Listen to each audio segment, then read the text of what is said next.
tu vas connaître? Comment tu vas connaître Dieu? C'est bien de dire que tu connais Dieu, je suis chrétien. Mais tu ne dis même pas la Bible. Le culte a commencé depuis ce matin. Quand on va finir, on va partir à la maison. Il y en a qui ne vont même jamais offrir Facebook ou bien YouTube. Pour nous entendre, moi, nous regarder comment j'ai parlé aujourd'hui, comment j'ai chanté aujourd'hui. Est-ce que ma voix est sortie? Mais comment on va se corriger si on ne se regarde pas?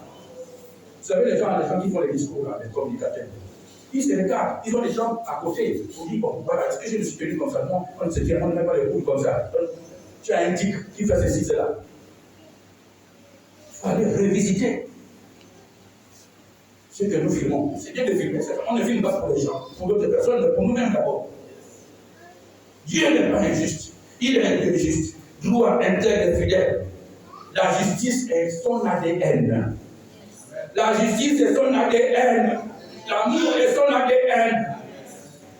Alors, si tu es né de Dieu, tu vas avoir l'ADN de ton père. Alléluia. Tu n'es pas fendu, tu n'as pas poussé dans un arbre. Tu n'as pas fendu un arbre. Si tu es dans un arbre, tu vas avoir l'ADN de l'arbre. Mais tu as l'ADN de ton père. Ton père, c'est le Dieu, le Père, le Dieu d'apprentissage, le Dieu de Jésus-Christ. C'est lui qui est ton père. Donc son ADN est en toi. Tu dois être amour, tu dois être justice. Et ça doit se voir. Alléluia. Que tu veux, que tu ne veuilles pas, quoi que tu fasses, il y a toujours quelque chose qui ressemble à ton père. Ça peut être la démarche, ça peut être la façon de parler. Un jour, je me suis regardé, la dernière fois que nous étions en début de notre mariage, notre fiston, et j'ai vu les lunettes et mon costume. Quand je me regarde au profil, le vieux là, il était comme ça. Avec la fente qui est là au milieu. Seigneur, merci. Alléluia. Il y a toujours quelque chose qui ressemble à ton père. Alors, si tu es amour, si tu es justice, s'il est juste, s'il est intègre, il est droit, il est fidèle, toi aussi tu dois être comme. Et l'apôtre Paul l'avait compris. C'est pourquoi il a dit, soyez, je suis l'imitateur de Jésus-Christ, soyez aussi mes imitateurs. Est-ce que quelqu'un comprend quelque chose ce matin? Nous avons donc l'Esprit de Dieu en nous. Le don de Dieu, c'est son ADN, c'est son esprit incorruptible qui a ses caractéristiques, qui est en nous. Il nous demande donc de nous revêtir de ces caractères parmi lesquels il y a la justice. Tu dois être un homme juste. Ton oui doit être, ton nom doit être, tu n'es pas fourbe, tu n'es pas menteur, invétéré, tu n'es pas voleur, invétéré. Tu n'es pas paresseux, invétéré. Invétéré, c'est-à-dire que plus. Dormeur. Qui n'attend que l'heure du petit. Réveille-toi, X, la maman va dire, réveille-toi, et le petit déjeuner est prêt. Pour nous, c'est la femme qui dit, le petit déjeuner est prêt. Mais toi-même, tu n'as contribué à rien. Tu viens là-bas, et tu manges, et tu es tout dormir. C'est comme ça que se comportent plein de gigolos.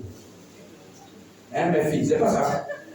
Les gigolos, ils viennent te sucer, ils mangent tout, ils dorment, et à l'heure, ils viennent encore, tu n'avais pas faim, il fait le malin, il dit tu n'avais pas faim.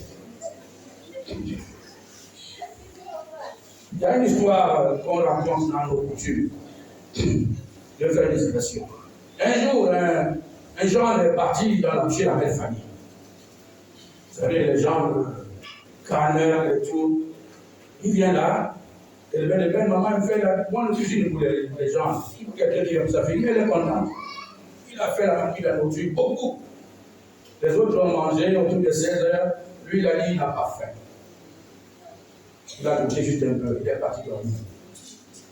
Et la belle-mère, qui connaît un peu les choses, elle a posé la marmite. Voilà, à la cuisine, bien placée. Grosse marmite. Il y a de casserole. Dans le gars, c'est bien, manger l'amour, c'est bien. Mais ça use, ça vidange. La nuit, on entend ce matin. À la cuisine. Oh, qu'est-ce que c'est pas un brigand? Quand les gens sont venus, les gens de la maison sont venus. Oh, non, c'est moi, j'étais en train de. Oui. Donc, c'est bien. Le paresseux, un paresseux ne peut pas manger. Un paresseux ne peut pas manger. Dieu nous appelle à enlever la paresse. Ah, c'est vendredi qu'on a parlé sur la négligence, ou mercredi. La négligence. Tout, tu es négligent en tout. Tu es négligent en tout. Bien aimé, une bonne femme doit être négligente. Ça doit commencer dans le jeune âge. Les femmes qui trempent les habits dans le seau. À la pipette, passe les pilons de savon. Ça reste là. 2 semaines. Mais tu vas se voir. Elle est sortie. Elle est sortie. Mais la chambre, ça commence à dégager. Ça là, tu dis que tu vas aller au mariage. Hein? Au mariage, c'est comme ça que ma fille va aller au mariage.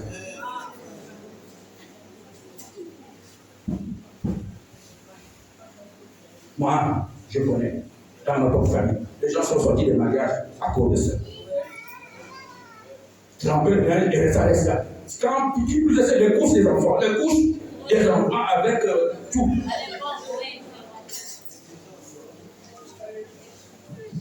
Attention à la négligence. Dieu cherche les véritables boulots. Dans la maison de Dieu, on ne doit pas être négligent. Si tu es négligent, tu fais comme cette femme qui garde les couches longtemps, 2 semaines. Un verset qu'on a donné, c'est le verset à retenir.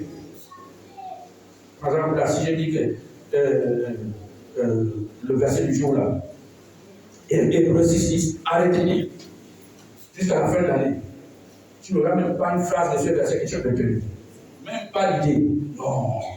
Ou bien le verset de la prophétie de l'année. Nous sommes bientôt et tu demandes la restauration. Tu ne connais même pas d'où ça vient. Non, c'est pas bon. Réveille-toi. Peuple de la famille divine, réveille-le. Ouvrez les yeux. Ouvrez les oreilles. Soyez vigilants. Veillez. Alléluia. Donc, Dieu est un Dieu juste. Il n'oublie pas le travail et l'amour que vous avez montré, que vous manifestez pour son nom. Nous travaillons pour son nom. Nous devons manifester notre travail dans la maison de Dieu pour son nom, à cause de lui. À cause de son nom. Je n'enseigne pas ici parce qu'il faut que tu démontres. Je n'ai pas un diplôme à la fin de culte ou bien à la fin de l'année pour dire que tu es devenu docteur.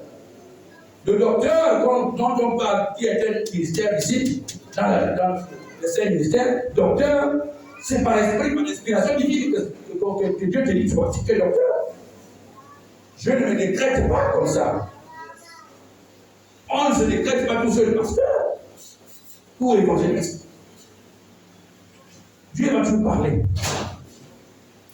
savez combien de temps il a été prophétisé que notre père serait pasteur. Vous avez écouté le témoignage. Vous savez combien de temps moi-même? Moi, je suis même fâché un jour avec la personne qui dit que tu es docteur. Un jour, j'étais mal à l'aise. J'ai dit, papa, si je suis docteur, en tout cas, il était fâché. Donc tu dis que Dieu est menteur. Dieu ne ment pas. Tu peux dire à un enfant aujourd'hui, par inspiration divine, que toi là, tu seras un pilote. C'est déjà sorti. Moi j'ai vu des familles. Chez moi, il y a 2 métiers qui étaient importants. Les gens avaient, les parents parlaient, les grands-parents même. Les parents disaient aux filles, toi tu seras docteur. Quand il dit docteur, c'est tout le travail de la médecine. Ça peut être docteur, ça peut être sage-femme. Et beaucoup sont rentrés là-dedans. Le grand-père avait parlé. Le grand-père avait parlé parce qu'il admirait le docteur qui soignait l'hôpital. N'est-ce pas? Donc la parole est puissante. La déclaration de la parole est puissante. Ne dites pas des mauvaises choses à vos enfants. Sinon, ils seront ceux que tu as déclarés.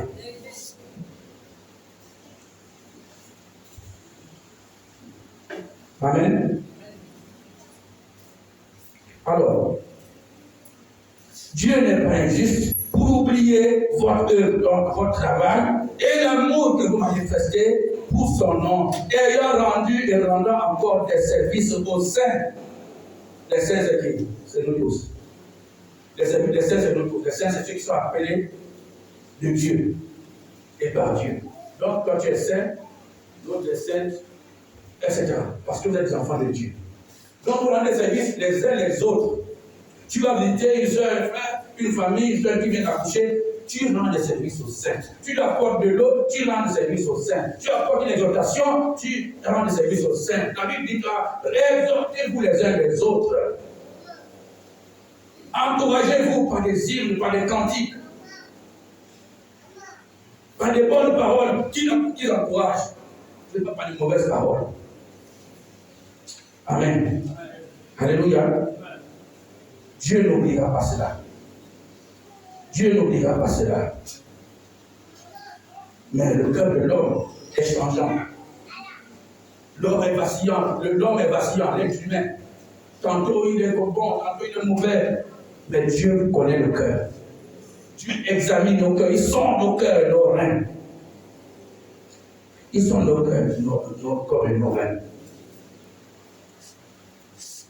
Mais Dieu est le contraire de l'homme. Dieu est le même hier, aujourd'hui, éternellement. Il ne change pas. C'est pourquoi Dieu qui est amour et juste se souviendra toujours de tout. De votre nom, il se souviendra. De votre travail, il se souviendra. De vos efforts, il se souviendra. De votre amour envers lui, il se souviendra. De votre amour envers les saints, il se souviendra.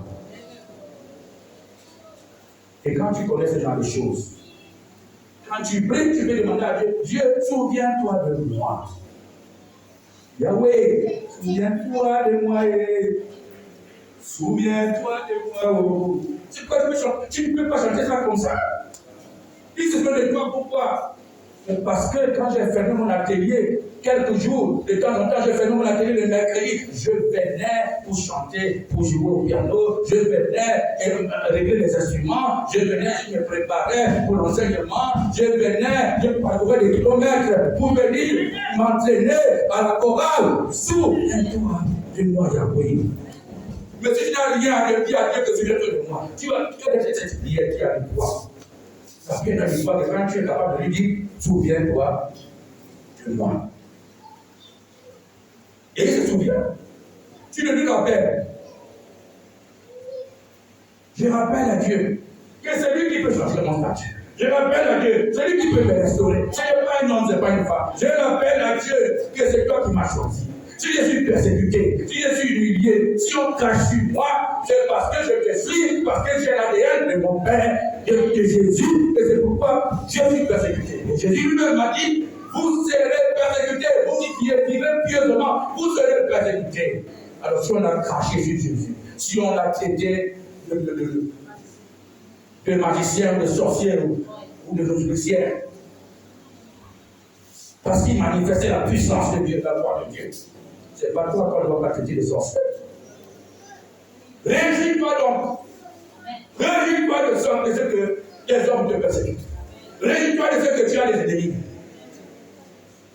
qui se soulèvent contre toi à cause de son nom, du nom de Dieu. Alléluia. Alléluia. Dieu peut nous éprouver. Il peut nous éprouver. Ça ne veut pas nous dire à oublier. L'épreuve sert à te fortifier. L'épreuve de Dieu sert à te fortifier. Si tu ne prends pas, si vous connaissez les machettes, les haches, tous les instruments qu'on fait pour l'agriculture et tout, à la veille de la saison sèche, les parents prennent ça, ils mettent au feu. Tu prends la hache, le fer de la hache, ou la matière, tu mets au feu. Quand tu mets au feu, après quand tu passes la lime, ça lime bien, ça devient tranchant. Et Dieu nous passe au feu par les épreuves pour que nous soyons épurés et nous sortons de là propres, promptes maintenant à mieux le servir. Donc ne t'étouffe pas, ne te rebelle pas contre les épreuves que Dieu, pour lesquelles Dieu te soumet, auxquelles Dieu te soumet. Alléluia. Un père ou une mère qui veut que son enfant aujourd'hui soit quelqu'un, il va le passer par des épreuves. Acceptons donc d'être épurés, d'être éprouvés par Dieu.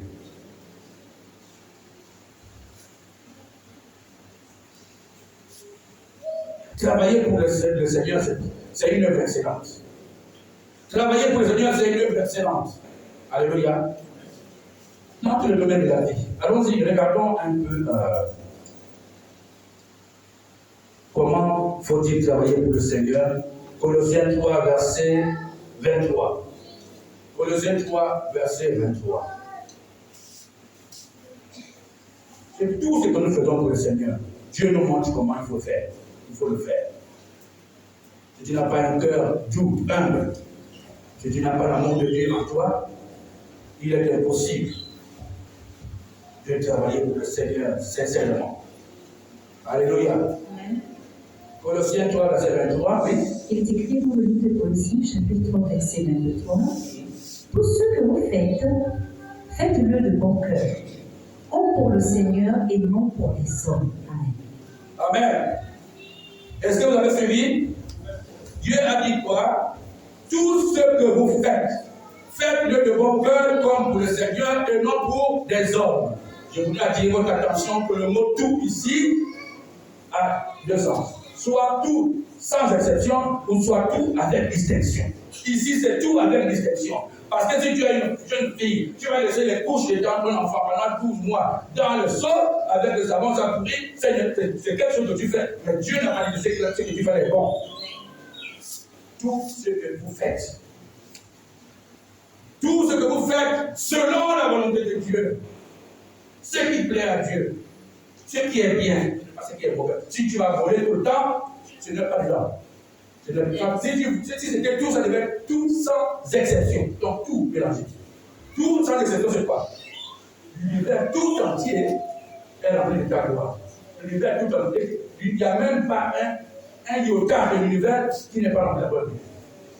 Donc tout, sans exception. Mais ici, c'est tout avec distinction. Tout ce que vous faites, faites-le de bon cœur. Le bon cœur, le cœur est au centre de tout. Le cœur est là, ou bien les sources de la vie. Le cœur, garde ton cœur plus que toute autre chose. Faites un bon cœur, c'est la bonne volonté. Comme pour le Seigneur et non pour les hommes. Comme pour le Seigneur. Moi, si j'enseigne ce matin, je le fais comme pour le Seigneur. Le premier juge qui me dit c'est le Seigneur, c'est pas moi-même qui ne sais pas tout le monde. Le monde va voir les choses en haut, artificielles, physiques. Mais Dieu voit le cœur. Dieu voit l'amour que j'ai déployé pour ça. Je peux faire des erreurs. Je dis, je peux faire des erreurs. Je suis humain. Mais Dieu dit, tout ce que vous faites, faites-le de bon cœur, comme pour le Seigneur. Il ajoute, on peut le monter, Colossiens 3, verset 17. Colossiens 3, verset 17. Il est écrit au verset 17. Yes. Et quoi que vous fassiez, Et quoi que vous fassiez, en parole ou en œuvre, dans la parole, dans les œuvres, faites tout au nom du Seigneur. faites tout au nom du Seigneur Jésus.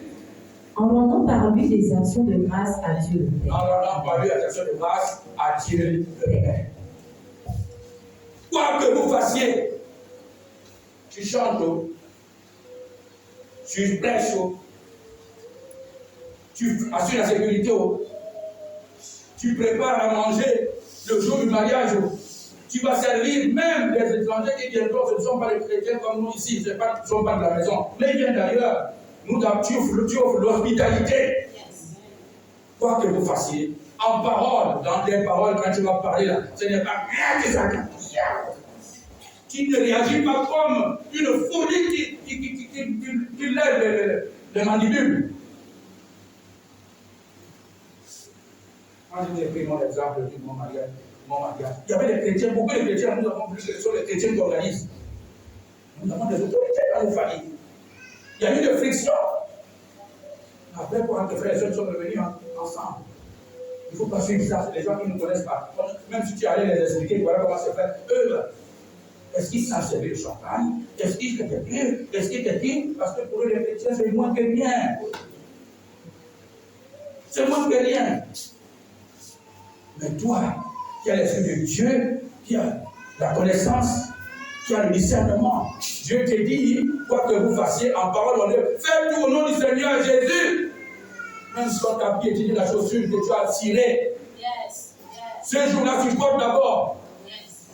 En rendant par des actions de grâce à Dieu le Père. En rendant par Jésus des actions de grâce à Dieu le Père. Bien-aimés, beaucoup d'entre nous sommes désignés responsables de tel groupe, responsables de la chorale, responsables de l'huissier, responsables de l'intercession, responsables. Être responsable, ce n'est pas une petite affaire.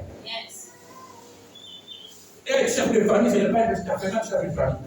Même dans la famille, entre être père, être une mère, ce n'est pas facile. C'est les gens que tu aides, c'est les gens que tu nourris, c'est les gens que tu polis, c'est ceux-là qui vont te dire que toi tu n'es rien. Mais quoi que vous fassiez, en parole ou en œuvre, faites tout au nom du Seigneur Jésus. Allons-y, on va regarder. Même, nous avons des obligations dans ce sens. On ne va pas voir Éphésiens. Oh, il va châter. Pour nous, les enseignants, par exemple, et les prédicateurs, Dieu a dit qu'il ne va pas nous oublier. Nous faisons partie, les pasteurs, tout le monde est dedans. Dieu prend en compte tout le monde. Dieu dit qu'il ne va pas nous oublier. C'est pourquoi je le fais pour le Seigneur, pour son nom. 2 Timothée 2, verset 15. Qu'est-ce que Dieu dit? Il dit efforce-toi de te présenter devant Dieu comme un homme éprouvé, un homme qui subit, un homme qui passe par le feu, un homme éprouvé. Toi qui enseignes. Voilà, il te dit ça. Il comme un homme éprouvé, un ouvrier qui travaille pour Dieu, un ouvrier qui n'a point à rougir, tu ne rougis pas lorsqu'on t'insulte, tu ne rougis pas lorsqu'on dit que tu n'as pas bien enseigné. Prends acte et change la prochaine fois, peut-être améliore-toi, tu ne rougis pas. Qui n'a point à rougir, mais qui dispense droitement la parole de la vérité. Qui dispense droitement. Qu'est-ce que ça veut dire dispenser droitement? Dispenser droitement. Ça vient aussi encore une fois de comment on appelle ça? L'étymologie. Dispenser droitement. C'est couper droitement. Ça vient du mot orthomuta. Orthos, couper, la coupe. Tomuta, droit. Droitement.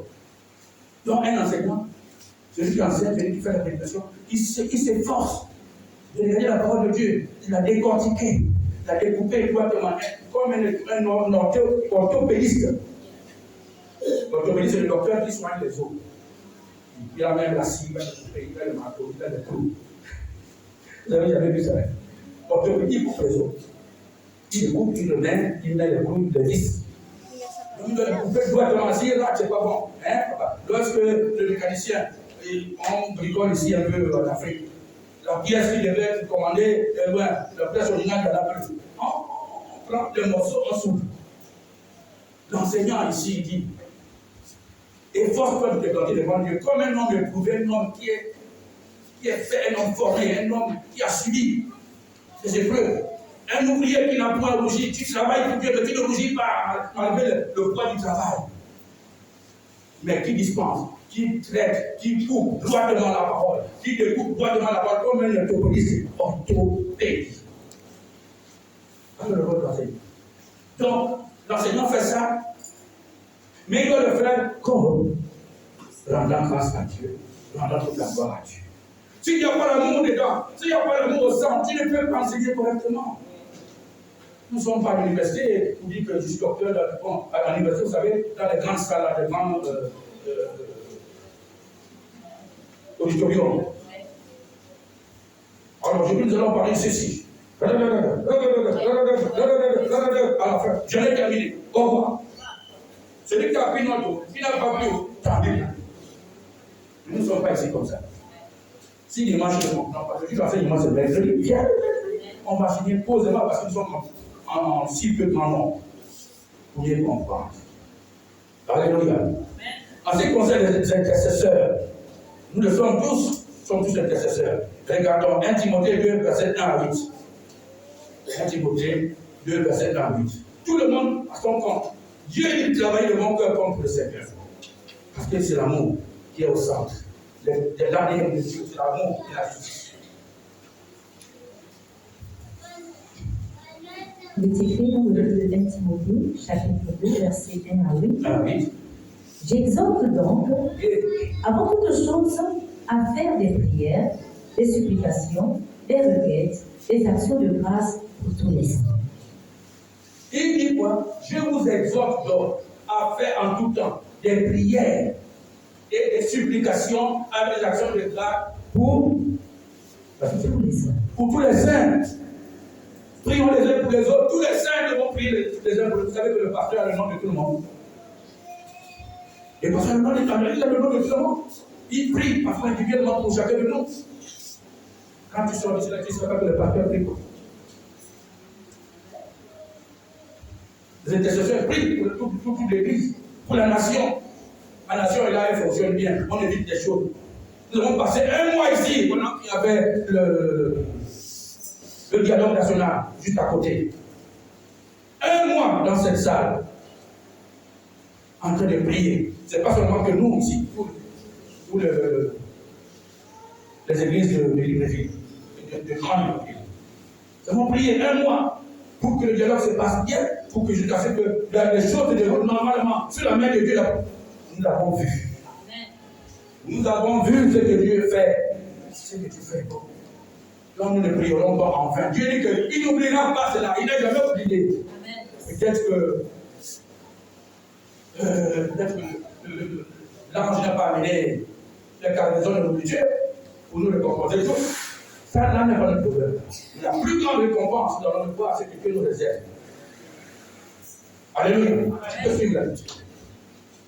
Verset 2. Pour les rois et pour tous ceux qui sont élevés en dignité. Intercesseurs, enfants de Dieu, priez même pour les rois et ceux qui sont élevés en dignité, qu'ils soient croyants ou pas, même s'il est musulman, même s'il est pentecôtiste, même s'il est ceci. Prie pour les autorités.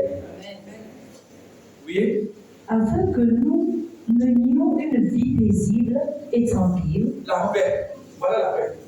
Afin que nous menions dans cette nation une vie paisible et tranquille parce que nous prions. C'est Dieu qui donne la paix. La paix ne s'achète pas avec l'argent. Si tu achètes la paix avec l'argent, ça ne durera pas. On a prié pour la paix dans le monde entier, longtemps. Toujours paix, guerre. Aujourd'hui, la guerre est partout. Pourquoi? Les gens ont fabriqué les matériaux, les armes de guerre. Ils ont besoin de les vendre.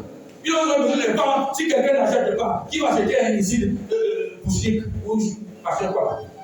Qui va l'acheter? Le gars va acheter ça. Pour faire quoi? Mais ils doivent le montrer. Le Tomahawk, il y a eu la guerre d'Irak. C'est pour montrer aux gens que nous avons. Et puis quand ils vous aident dans la guerre, là, après ils vous taxent. Nous avons aidé. L'Ukraine va payer. L'Ukraine va payer. L'Allemagne a payé. La première et deuxième guerre mondiale. L'Allemagne a payé. La dette venait d'être terminée. Il n'y a pas la dette de la dette a été effacée. Ils ont payé aux Américains. Redis-moi bien tout. Excusez-moi le main. J'exhorte donc, avant toute chose, à faire des prières, des supplications, des requêtes, des actions de grâce pour tous les hommes, pour les rois, et pour tous ceux qui sont élevés en dignité, afin que nous menions une vie paisible et tranquille en toute piété et honnêteté. Cela est bon et agréable devant Dieu notre Sauveur. Amen. Arrêtons. Cela est bon et agréable devant Dieu notre Sauveur. Alors, toi tu poses la question, je dis, moi j'ai pris pour moi, je n'ai pas besoin de prier pour la nation, je n'ai pas besoin de prier pour la commune d'Akanda, je n'ai pas besoin de prier pour le maire. Dieu, c'est un commandement de Dieu. C'est un commandement de Dieu. Celui qui aime Dieu, il aime aussi C'est un commandement. La crainte de Dieu, c'est le commencement de la sagesse. Si tu es sage, tu pries donc pour la nation, tu pries pour le roi, donc les sections et de la dignité. Alléluia. Donc, en tant qu'intercesseur, Dieu nous parle. Autre chose, en tant que père de famille, en tant que père de famille,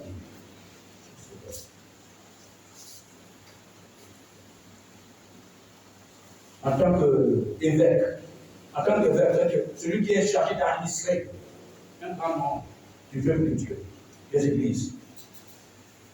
Tu es chargé d'administration dans une église.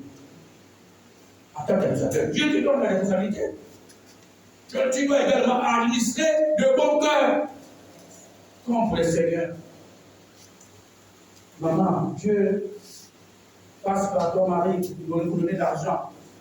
Il vous donne l'argent là. L'argent là, il faut le gérer de bon cœur comme pour le Seigneur. Et vice-versa. Et vice-versa. Tu es dans l'administration d'une église. Administre ça, gère ça. Comme pour le Seigneur. Au centre, c'est Dieu qui est toujours là. Ce n'est pas toi. Ce n'est pas les gens. Alors, nous allons passer maintenant à voir. On travaille. Dieu a dit qu'il n'oubliera pas. Il n'oubliera pas notre travail pour son nom et pour les saints. Mais est-ce qu'il y a quelque chose de venir là-bas? Est-ce qu'il y a un salaire? Quand on travaille pour Dieu, est-ce qu'il y a un salaire? Au sens large, biblique du terme. Il y a des avantages. Il y a des récompenses que Dieu nous réserve lorsque nous travaillons de bon cœur pour le Seigneur. Premièrement, premier avantage, Dieu pourvoit à tous nos besoins. Hébreux 11, verset 6. Là aussi, Matthieu 6, verset 33, on va lire. Philippiens 4, verset 19. Hébreux 11, verset 6 dit, oh, sans la foi, il est impossible de lui être agréable. Car il faut que celui qui s'approche de Dieu croit que Dieu existe. Et qu'il est rémunérateur de ceux qui le cherchent. Rémunérateur, celui qui paye le salaire. Pas l'argent, pas le salaire de toi. Donne-moi, on a signé un contrat. Je suis ton travailleur, donne-moi 250 000 par mois. Ça ne dit pas de ça. Dieu rémunère tous ceux qui le cherchent. Tu travailles aussi pour lui. Quand tu le cherches, tu cherches Dieu. C'est inutile de poser la question à une seule frère, comme le frère qui vient d'arriver. Tu es venu chercher quoi? Non, ça ne se pose pas. Il sait ce qu'il cherche. Il cherche son Dieu. Mais Dieu est le révélateur de ceux qui le cherchent. Et ça, il faut le chercher avec la foi. Oh, sans la foi, il est impossible de lui être agréable. Car il faut que celui qui s'approche de Dieu croit. La foi et la croyance. Crois que Dieu existe. Dieu existe-t-il pour toi? Tu dis oui. Alors je le cherche. Et je le cherche. Et je le cherche. Et je le loue. Et je prie. Et je sers. J'aide les gens. Et Philippiens 4, verset 19, nous dit quoi? Il est écrit dans Philippiens 4, verset 19. Et mon Dieu pourvoira à tous vos besoins selon sa richesse, avec gloire en Jésus-Christ. Et mon Dieu pourvoira à tous vos besoins, selon qu'il s'agit ici des besoins et non des désirs. Il s'agit ici des besoins. Et mon Dieu pourvoira à tous vos besoins selon sa richesse, avec gloire en Jésus. Jésus est au centre de tout. Jésus est au centre de tout. Tu ne peux rien faire sans mettre Jésus au centre. C'est pourquoi Dieu l'a envoyé, c'est ça. Alléluia. Jéhovah Jireh, c'est lui qui pourvoira à tous nos besoins, selon sa richesse. Tu veux la paix dans la maison? Appelle Jéhovah Jireh. Tu veux la paix dans le travail? Appelle Jéhovah Jireh. Tu veux la promotion? Appelle Jéhovah Jireh. Tu veux la croissance spirituelle? Appelle Jéhovah. Matthieu 6, 33 dit, cherchez, premièrement, le royaume et la justice de Dieu, et toutes ces choses vous seront données par-dessus. Quand tu cherches Dieu, quand tu sers Dieu, quand tu pries Dieu, quand tu es toujours en communion parfaite avec lui, quand tu te connectes dimension spirituelle de Dieu. Dieu dit, toutes les choses que tu veux, moi, je te donnerai. Par-dessus, par-dessus, par-dessus, au-dessus de ça. Par-dessus. Donc cherche Dieu de mon cœur. Et Dieu se laissera trouver. Se laissera trouver. Dieu est esprit. Il va se laisser trouver à travers quelqu'un qui va te bénir. Il va te bénir, il va combler ton besoin. Deuxième point. Dieu te guérit dans les 30e extrêmes. Dieu est celui qui guérit. Dieu va la faire son nom. Je suis debout là parce que Dieu m'a guéri. Je suis debout parce que Dieu m'a guéri. La maladie, c'est un esprit qui tourne dans le monde entier. Dans l'air. Ça cherche le corps habité. Souvenez-vous, notre année de protection. 2 mois après ou 3 mois après, Corona est arrivé. L'église fermée. Beaucoup de choses fermées. Sauf manger et boire. Je crois que l'activité économique qui fonctionnait, c'était manger et boire. Le reste fermé, l'habillement, tout fermé. Il y en a qui ont payé les emplois. Et les églises disent donc fermées. Mais Dieu a mis sa main sur nous, le peuple de la veille divine. Dieu a mis sa main protectrice sur nous. Si tu es tombé légèrement un peu malade, parce que Dieu nous montrait même les choses, je me souviens, ce jour-là, dans mon sommeil, je vois Dieu parler. Et on me donne même le nom scientifique. Ah! Je ne vais pas dire à la servante de tête. J'ai vu, c'est écrit comme ça. C'est pas Corona, c'est pas. C'est quoi? Corona.